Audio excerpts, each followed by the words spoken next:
کیسے تمہاری بہنوں نے اور ہماری بیٹیوں نے عید کے دن نیا کپڑا، عید کے دوسرے دن پھر دوسرا کپڑا، تیسرے دن تیسرا کپڑا، چوتھے دن چوتھا کپڑا کیسے پہننا گوارا کر لیا اپنے جسم کی اوپر؟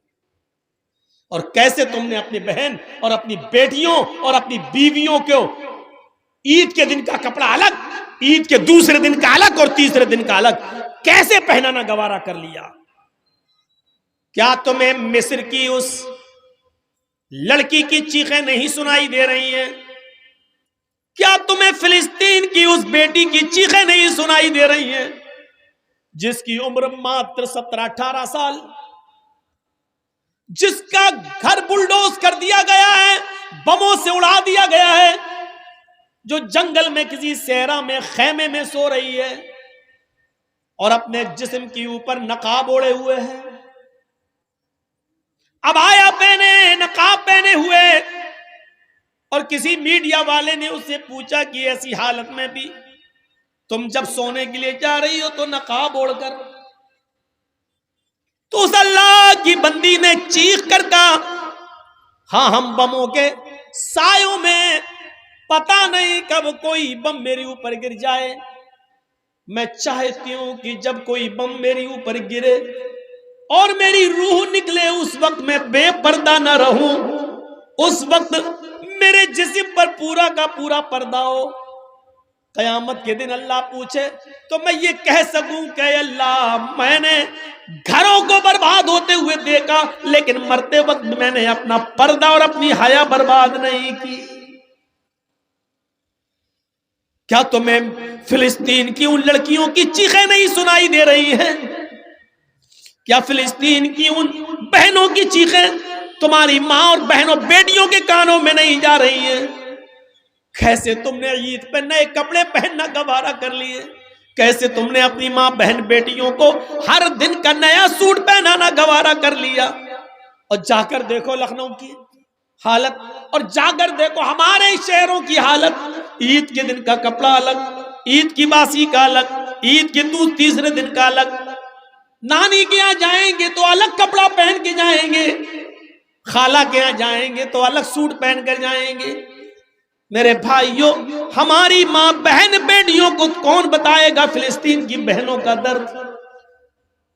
دیکھیے سعودی عرب میں رمضان میں ایک آدمی عمرے کے لیے جاتا ہے اور سوال کرتا ہے امام حرم سے کہ امام صاحب ہمارے فلسطین کے حالات ایسے ہیں کہ اس رمضان کے مہینے میں بھی گولیاں چل رہی ہیں، برس رہی ہیں، اور ہمارے پاس کھانا پانی کچھ نہیں ہے، لیکن اس کے باوجود ہم روزہ رکھتے ہیں۔ امام حرم نے کہا اللہ تمہارے روزوں کو قبول فرمائے۔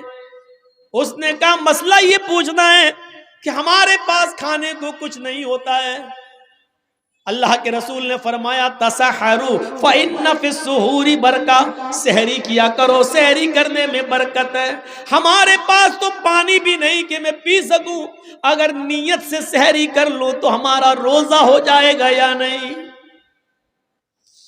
پھر اس آدمی نے سوال کیا امام محترم روزہ رکھ لیا نیت سے، شام کو افطار کرنے کے لیے ہمارے پاس ایک کھجور بھی نہیں، ایک گھوٹ پانی بھی نہیں، کھانا تو دور کی بات ایک گھوٹ پانی بھی نہیں، اگر نیت سے ہم روزہ کھول لیں کہ میں نے روزہ کھول لیا، اتنا دل میں نیت کر لیں تو میرا روزہ افطار ہو جائے گا یا نہیں؟ اتنا سننا تھا کہ امام حرم ڈھیکے مار مار کے رونے لگے، چیخ چیخ کر رونے لگے، اور اس فلسطینی نوجوان کو اپنے سینے سے لگایا۔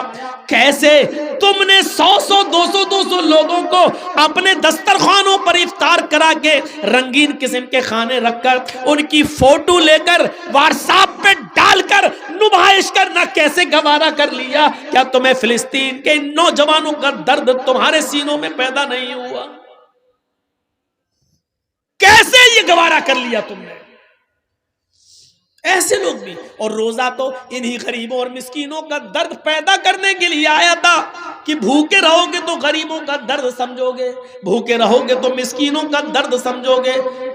ہم بھوکے رہتے ہیں لیکن غریبوں کا درد ہم نہیں سمجھ پائے، مسکینوں کا درد ہم نہیں سمجھ پائے۔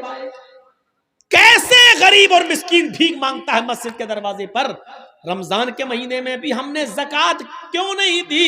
ہم نے ایسا ان کو اس لائق کیوں نہیں بنایا کہ رمضان کے مہینے میں وہ دروازے بھیک نہ مانگیں، ہم خود ان کے دروازوں تک پہنچائیں، اور اتنا پہنچائیں کہ عید کے دن تک وہ اپنے گھر پہ کھاتے اور پیتے رہیں اور ایک دن بھی باہر نہ نکلیں۔ ہم نے ایسا سماج کیوں نہیں بنایا؟ کون ذمہ دار ہے اس کا؟ میرے بھائیوں، معاف نہیں کیے جاؤ گے، یہ آنسو بیکار نہیں جائیں گے فلسطین کے لوگوں کے، ایک ایک قطرے کا حساب ہوگا۔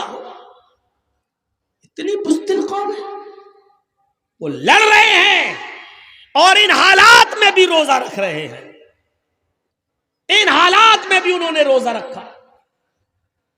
تم عید کے کپڑے ڈھونڈتے ہو، ان کے پاس اپنے بچوں کو دفن کرنے کے لیے کفن پہنانا بھی نصیب نہیں ہو رہا۔ تمہاری بیٹیوں اور بہنوں اور بیویوں کو نئے کپڑے چاہیے، وہ دردناک چہرہ نہیں آ رہا سامنے کہ ایک باپ کے پاس اپنے بیٹے کو کفنانے کے لیے کپڑا نہیں تھا، اس نے اپنی لنگی اتاری اور گھٹنے تک، یہاں تک کا چڈھا آتا ہے نیکر، وہ یہاں تک پہنے ہوئے تھا، اس نے اپنی لنگی اٹھائی اور کھولی اور اسی لنگی میں اس نے اپنے بیٹے کو لپیٹا اور ایک گڑھے کے اندر دفن کر دیا، آنکھوں میں آنسو بہاتے ہوئے۔ کیا رمضان کا مہینہ اسی لیے آیا تھا کہ ہم غریبوں کی ہمدردی اپنے دل میں پیدا نہ کر سکیں؟ میں جانتا ہوں کہ فلسطین کے لوگوں کے بارے میں بولنا بھی ہمارے حکمرانوں کی نظر میں جرم ہوگا، لیکن رہے جرم، اتنا تب کر ہم تھوڑی رہیں گے، اتنا کمپرومائز تھوڑی کیا جائے گا۔ اور ہزاروں لوگوں کی جو لنچنگ کر دی گئی، پیڑ پہ باندھ کر مارا گیا، خنجر بھونکے گئے، ڈنڈے برسائے گئے، ہاتھ پیر باندھ کر ان کو لنچ کر کے مار دیا گیا، اس کے بارے میں ایک آواز نہیں۔ اور یہ دھرم کا ٹھیکیدار؟ میرے بھائیوں، ان کو دھرم کے ٹھیکیدار کہو گے؟ ان کو دھرم کے پجاری کہو گے؟ یہ لاشوں کے سوداگر، انہوں نے دھرم کا لبادہ اوڑا ہوا ہے، دھرم کا چولا پہنا ہوا ہے۔ میرے بھائیوں، اندر سے یہ گنڈے ہیں، گنڈے۔ ورنہ دھرم یہ کب سکھاتا ہے؟ دھرم یہ کب سکھاتا ہے؟ اور دھرم تو یہ سکھاتا ہے، سیکھو، من قتل نفسا فکأنما قتل من قتل نفسا بغیر نفس او فساد فکأنما قتل الناس جميعا۔ دھرم تو یہ سکھاتا ہے کہ جس نے کسی ایک منشیہ کو قتل کر دیا، جس نے کسی ایک انسان کو قتل کر دیا، ایک انسان کوئی بھی ہو، ہندو ہو یا مسلمان، سکھ ہو یا عیسائی، پارسی ہو، مجوسی ہو، بدھسٹ ہو، جینی ہو، کوئی بھی ہو، اگر کسی نے ایک منشیہ کو، ایک انسان کو قتل کر دیا بغیر اس کی غلطی کے اور بغیر کسی خطا کے، ایسے ہی اس نے مار دیا اس بیچارے کو، تو قرآن کہتا ہے فَكَأَنَّمَا قَتَلَ النَّاسَ جَمِيعًا، وہ ایک انسان کا قاتل نہیں ہے، فَكَأَنَّمَا قَتَلَ النَّاسَ جَمِيعًا، وہ ساری دنیا کی انسانیت کا قاتل ہے، وہ ساری دنیا کے انسان کا قاتل ہے۔ ایک انسان کے قتل کو ساری دنیا کے انسانوں کا قتل کہا ہے۔ یہ احترام انسانیت ہے اسلام کے اندر، یہ اسلام سکھلاتا ہے، اسلام ہمیں یہ درس دیتا ہے، چاہے وہ ہندو ہو یا مسلمان، سکھ ہو یا عیسائی، کسی کو بغیر غلطی کے نہیں مار سکتے ہو۔ اگر آپ نے کسی ایک کو مار دیا تو ایک کو نہیں بلکہ پوری دنیا کی انسانیت کا مرڈر کیا ہے۔ انسانیت سیکھنا ہو تو آؤ، انسانیت کا ایک واقعہ میں تمہیں بتاؤں کہ ایسی انسانیت دنیا کی کسی مذہب کے اندر نہیں ملے گی۔ نبی اکرم جناب محمد رسول اللہ صلی اللہ علیہ وسلم کے زمانے میں ایک عورت آتی ہے، جنگلوں میں بکریاں چرا رہی تھی، اور وہیں پر کسی بکریاں چرانے والے چرواہے کے ساتھ اس کا معاشقہ ہو جاتا ہے، آنکھیں لڑتی ہیں، اور کسی پہاڑی کے کنارے جا کر جنگل ہی میں اس چرواہے میں بکریاں چرانے والے اور بکریاں چرانے والی اس عورت دونوں میں معاشقہ ہو جاتا ہے اور پہاڑی کے کنارے جا کر ان دونوں سے زنا ہو جاتا ہے. وہ عورت اس کو اچھی طرح نہیں جانتی تھی کون ہے. بس جنگل میں آنکھیں لڑی اور دونوں کے جذبات بھڑکے اور دونوں نے پہاڑی کے کنارے وادی میں ایک کھائی کے اندر زنا کر لیا. لیکن جب وہ عورت بکریاں چرا کر گھر آئی تو رات بھر سو نہ سکی. اس کو نیند نہیں آ رہی ہے, اس کی کروٹیں بدل رہی ہے کہ اللہ یہ میں نے کیا کر ڈالا, اللہ یہ مجھ سے کون سا جرم ہو گیا. کچھ دن تک بولی نہیں, سوچتی رہی کہ میں کیا کروں میں کیا کروں میں کیا کروں. لیکن جب اس کا پیریڈ بند ہو گیا تو وہ سمجھ گئی کہ میرے پیٹ میں زنا کی پیداوار رہ گئی. یعنی پہاڑی کے کنارے جو مجھ سے زنا ہوا تھا اس چرواہے کا بچہ میرے پیٹ میں رہ گیا. جب 1 مہینہ 2 مہینہ اس کو پیریڈ نہیں ہوا اور اس کو وامٹنگ شروع ہوئی الٹی تو وہ سمجھ گئی کہ میں حاملہ ہو گئی, میرے پیٹ میں بچہ ہے.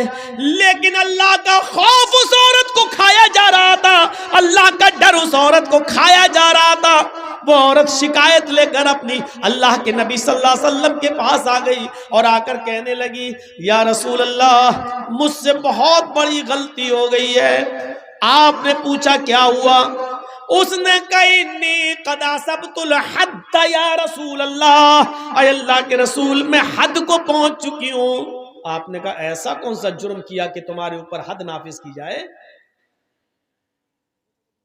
کہنے لگی انی حبلہ من الزنا, میں زنا سے حاملہ ہو چکی ہوں.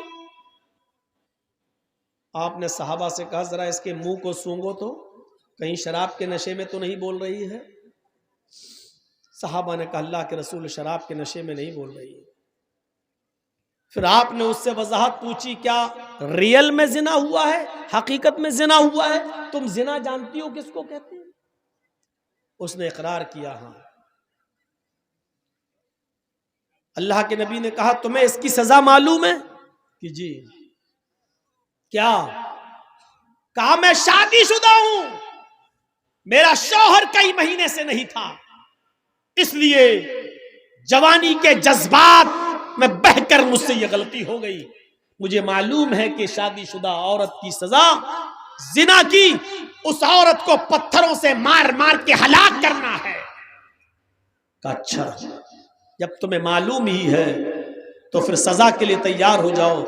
اس نے کہا اللہ کے رسول میں تیار ہوں. فرمایا ٹھیک ہے, اے صحابیو جاؤ اس کو جنگل میں لے جاؤ, سینے کے برابر زمین میں گاڑو, عورت ہے, اور پتھروں سے اس کو سر پر اتنے مارو, پتھروں کو اتنا اس کے سر پر مارو کہ یہ عورت کی جان چلی جائے, نکل جائے, روح قبض سے عنصری سے پرواز کر جائے. صحابہ لے کے جانے لگے اور جب جانے لگے اس کا ہاتھ پکڑا, کھینچا, چل. جیسی وہ تھوڑی دور گئی صحابہ نے کہا جلدی چل. اس نے کہا اے نبی کے ساتھیوں میں جلدی نہیں چل سکتی, میرے پیٹ میں حمل ہے, میرے پیٹ میں بچہ ہے. او یہی زنا کی پیداوار ہے؟ کہنے لگی جی. صحابہ کرام اللہ کے نبی کے پاس دوبارہ اس عورت کو لے کر آئے. کہا اللہ کے نبی اس عورت کی داستان تو سنو, اس نے پوری بات نہیں بتائی. کہا کیا؟ کہا کہ جب میں نے اس سے کہا جلدی چلو تو یہ کہنے لگی کہ میں زیادہ جلدی نہیں چل سکتی, اس لیے کہ میرے پیٹ میں حمل ہے, میرے پیٹ میں بچہ ہے. اللہ کے نبی نے اس سے پوچھا کیا یہ صحیح بات ہے؟ کہنے لگی ہاں اے اللہ کے رسول میرے پیٹ میں بچہ ہے, زنا کی پیداوار ہے, اسی آدمی نے جس نے زنا کیا ہے اسی کا حمل میرے پیٹ میں رہ گیا ہے. آپ نے کہا تو پھر غلطی تیری ہے, تجھے سزا ملنی چاہیے, تیرے پیٹ میں جو بچہ پل رہا ہے اس کو کیوں مارا جائے, اس کی کیا غلطی ہے بیچارے کی. انسانیت دیکھ رہے ہیں آپ, ایک ناجائز بچہ لیکن اللہ کے رسول اس کو بھی مارنے کی اجازت نہیں دے رہے ہیں. جب تم مر جاؤ گی تو بچہ بھی مر جائے گا. نہیں، ابھی پیٹ میں تیرے بچہ ہے، اس بچے کو تیرے پیٹ میں نہیں مارا جائے گا. جا، جب بچہ پیدا ہو جائے تب آنا. کہنے لگی اللہ کے رسول ابھی تو 7 مہینے لگ جائیں گے. کہا 7 مہینے کے بعد آنا، ابھی تجھے ماروں گا تو بچہ بھی مر جائے گا. چھوڑ دیا اس کو، جیل میں نہیں رکھا کہ بھاگ جائے گی. کیوں؟ جس کو اللہ کا ڈر ہے وہ کہاں جائے گی؟ میری عدالت سے بھاگ جائے گی، کل قیامت کے دن اللہ کی عدالت میں تو سزا پائے گی. میرا کیا بگاڑے گا؟ اس کو بھی کیسی تربیت تھی اللہ کے رسول کی. وہ عورت بھی کہیں نہیں بھاگی، وہی رہی، اپنے گھر پہ کھاتی رہی، پیتی رہی، نماز پڑھتی رہی، توبہ کرتی رہی، گر گراتی رہی. اور 7 مہینے اور رہنے کے بعد جب 9 مہینے پورے ہو گئے اور جب بچہ پیدا ہوا تب وہ بچے کو لے کر جب چلنے پھرنے لگی تو آئی اور کہا اللہ کے رسول یہ بچہ. آپ نے کہا او بچہ پیدا ہو گیا. کہاں؟ صحابہ جاؤ اب اس کو لے جاؤ اور اس کو سنسار کر دو. بچہ رونے لگا. اس نے کہا اللہ کے رسول اس بچے کو آخری بار دودھ پلا دیتی ہوں. آپ نے دے دیا. اس عورت نے اس بچے کو اپنی پستان سے لگایا، منہ پھیرا، منہ گھمایا، جیسے ٹرینوں میں اور بسوں میں جو عورتیں اپنے بچوں کو دودھ پلاتی ہیں ایک طرف منہ گھما لیتی ہیں اور اپنے بچوں کو پستان سے لگا لیتی ہیں. اس عورت نے بھی چہرہ گھمایا اور دوسری طرف منہ کر کے اپنے بچے کو پستان سے لگایا. بچے نے دودھ پیا، اتنا پیا کہ دودھ اس کے ہونٹوں پر، دودھ اس کے منہ پر آ گیا اور ہنسنے لگا. اللہ کے رسول کو اس نے وہ بچہ دے دیا. نبی اکرم اس بچے کو اپنی گود میں لیتے ہیں. ناجائز بچہ، اس بچے کا اصلی باپ کا پتہ نہیں، لیکن اللہ کے رسول لے رہے ہیں گود میں. کیوں؟ کیونکہ اس بچے کا کیا قصور ہے، اس کی کیا غلطی ہے. اس بچے کو اپنی گود میں لیا، اس کے ہونٹوں پر ماں کا لگا ہوا دودھ دیکھا. یہ عورت جا رہی ہے سزا بھگتنے کے لیے. اللہ کے رسول آواز دے رہے ہیں بی بی ادھر آؤ. اس نے چہرہ گھمایا، یا رسول اللہ اب کیا ہوا؟ فرمایا اس بچے کی غذا بھی تیری پستان میں موجود ہے. محمد کسی بچے کا حق نہیں مار سکتا. یہ بچہ بھی تیرے دودھ کا محتاج ہے. اس بچے کو پکڑ، دودھ پلا، اور جب تک یہ بچہ روٹی نہ کھانے لگے تب تک تجھے سزا نہیں دی جائے. کہنے لگی اللہ کے رسول اگر بیچ میں مر گئی تو جہنم میں جاؤں گی. کہا نہیں، تیری نیت تو اچھی ہے، اللہ نیت کے مطابق جزا و سزا دیتا ہے. جا، جب دودھ روٹی کھانے لگے اور دودھ چھوڑ دے تب آنا. بچے کو اس نے دودھ پلایا اور جب بچہ روٹی کھانے لگا، روٹی دانتوں سے توڑنے لگا، تب وہ لے کر آئی. اے اللہ کے رسول دیکھیے بچہ روٹی کھا رہا ہے. جب آپ نے دیکھا کہ بچہ اب روٹی کھانے لگا ہے تب اس عورت کے اس بچے کو اپنی گود میں لے لیا اور ایک صحابی کے حوالے کر دیا. اس بچے کی پرورش تم کرو، اس بچے کو تم پالو. اور اس عورت سے کہنے لگے کہ اے عورت، اب محمد الرسول اللہ کی عدالت میں تجھے اور زیادہ مہلت دینے کی کوئی گنجائش نہیں ہے. جتنی گنجائش میں دے سکتا تھا اتنی دے دی، جتنی مہلت میرے ہاتھ میں تھی وہ میں دے چکا ہوں. اب شریعت محمدی میں تیرے لیے کوئی مہلت باقی نہیں ہے. اے میرے صحابیوں، اب اس عورت کو لے جاؤ اور اس کو جا کر سنسار کر دو، پتھروں سے مار مار کے ہلاک کر دو. اس عورت کو جنگل میں لے جایا گیا، اس عورت کو سینے کے برابر زمین میں گاڑا گیا اور سارے صحابہ نے پتھر اٹھا لیے. پہلا پتھر خالد ابن ولید نے اس عورت کے سر پہ مارا، اس کا سر پہلے ہی پتھر میں پھٹ گیا، اس کے خون کا فوارہ نکلا اور خون کی چھینٹیں خالد ابن ولید کے کپڑوں پہ آئیں. خالد ابن ولید نے دیکھا کہ اس کے خون نے میرے کپڑے خراب کر دیے تو اس کو گالی دے دی، کم بخت تیرا ستیہ ناش جائے، ملعون زانیہ بد چلن، تیرے خون نے میرے کپڑے ناپاک کر دیے ہیں، تیرے خون نے میرے کپڑے گندے کر دیے ہیں. یہ الفاظ صحابہ نے سن لیے اور اللہ کے رسول کو بتائے. عورت تو اس دنیا سے چلی گئی، عورت تو اس دنیا سے رخصت ہو گئی، پتھر کھا کھا کر اس نے تو اپنی جان دے دی۔ لیکن اللہ کے رسول صلی اللہ علیہ وسلم کو اتنا برا لگا کہ خالد ابن ولید نے یہ جملے کیوں بولے؟ وہ تو بیچاری مجبور تھی، وہ تو ہاتھ اس کے گڑے ہوئے تھے، سینے تک زمین میں گاڑ دی گئی، پتھر خالد نے مارا، اس کا سر پھٹا، اب خون کے چھینٹے نکلے کپڑوں پہ آئے، تو اس عورت کا کیا قصور تھا بیچاری کا؟ وہ تو زمین میں گڑی ہوئی تھی، اس کا کیا قصور تھا؟ خالد ابن ولید سے بات کرنا بند کر دیا۔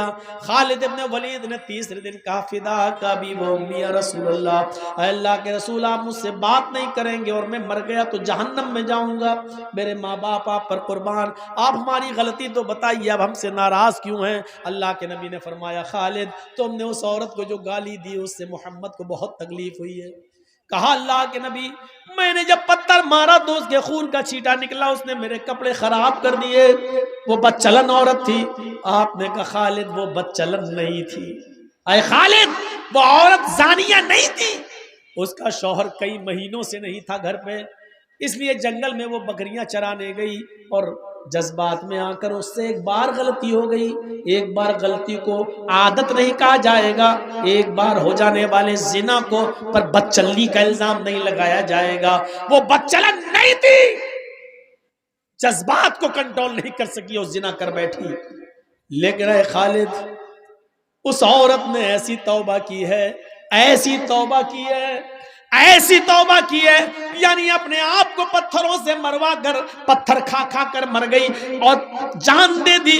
اس نے ایسی سچی توبہ کی ہے، اے خالد اگر اس ایک عورت کی توبہ کو اس مدینے کے 70 گناہگاروں پر ڈال دیا جائے، 70 جہنمیوں پر بھی ڈال دیا جائے تو ایک عورت کی توبہ سے ان 70 کے 70 جہنمیوں کی بخشش ہو جائے، اس ایک عورت کی توبہ سے 70 کے 70 جہنمی بھی جنت میں چلے جائیں، اتنی سچی توبہ کی ہے اس عورت نے۔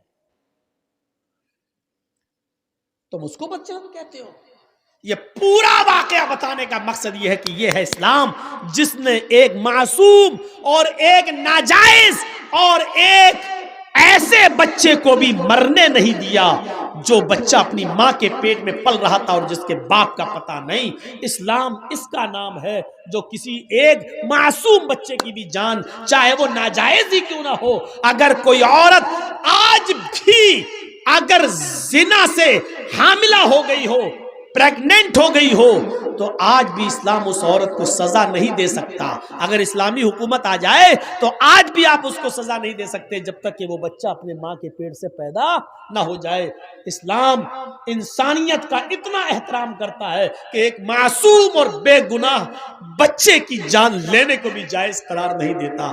سیکھیں یہ بڑے بڑے حکمراں، یہ ہے اسلام، یہ بتاتا ہے اسلام، اور یہ ہے اسلام کی انسانیت۔ بتانے کی ضرورت ہے کہ یہ اسلام کیا ہے، بتانے کی ضرورت ہے کہ اسلام تمہارا بھی مذہب ہے، یہ اسلام تمہارا بھی دھرم ہے۔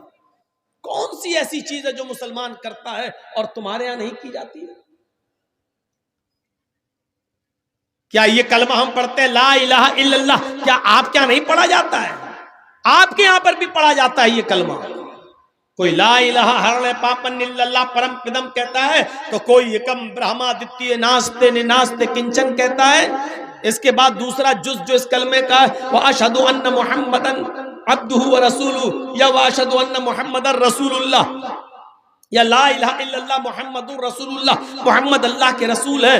تو کیا جس رسول کو ہم اپنا پیغمبر مانتے ہیں کیا وہ تمہاری کتابوں میں اس کا نام نہیں آیا؟ کیا اس کا ذکر موجود نہیں ہے؟ لڑائی کی وجہ کیا ہے یہ ہم سمجھ نہیں پا رہے ہیں۔ محمد نام ہم لیتے ہیں تو یہ تمہاری کتابوں میں، محمد تمہاری کتابوں میں، احمد تمہاری کتابوں میں، نراشنس تمہاری کتابوں میں، کلکی اوتار تمہاری کتابوں میں۔ پھر نفرت کس بات کی؟ محمد نام کہاں آیا؟ شریمد بھاگوت مہان پران میں آیا، اسکند 12 ادھیائے 2 منتر نمبر 18، بالکل ایسے ہی محمد آیا ہے۔